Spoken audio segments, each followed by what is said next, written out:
ஆழமான நீரோடையில் தவறி விழுந்த சக வீரர் உயிரை பணயம் வைத்து குதித்து காப்பாற்றிய ராணுவ வீரர் தன் உயிரை நீத்த பரிதாபம். வேலைக்கு சேர்ந்த சில மாதங்களில் பெற்றோருக்கு சென்ற அதிர்ச்சி தகவல்.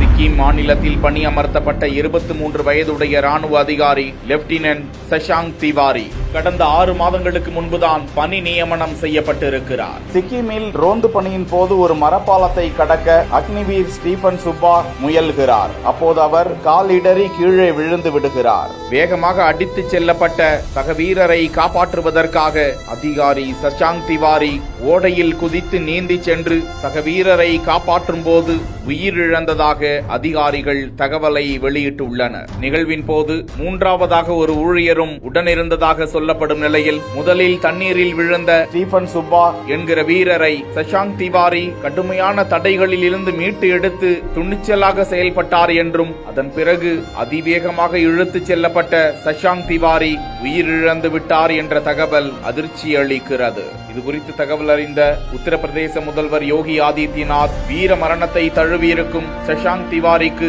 அரசு சார்பில் அயோத்தியில் ஒரு நினைவு சின்னம் கட்டப்படும் என அறிவித்திருக்கிறார். அவரது குடும்பத்திற்கு 50 லட்சம் ரூபாய் நிதி உதவி வழங்கவும் மாநில அரசு அறிவித்திருக்கிறது. சஷாங்க் திவாரியின் உடல் மீட்கப்பட்டிருக்கும் நிலையில் அவரது சொந்த ஊரான ஜம்தாரா காட்டில் முழு அரசு மரியாதையுடன் திவாரியின் உடலுக்கு ராணுவ அதிகாரிகள் அஞ்சலி செலுத்தியிருக்கும் நிலையில் ஏராளமான ஆழ்ந்த இரங்கல்கள் பதிவிடப்பட்டு வருகின்றன.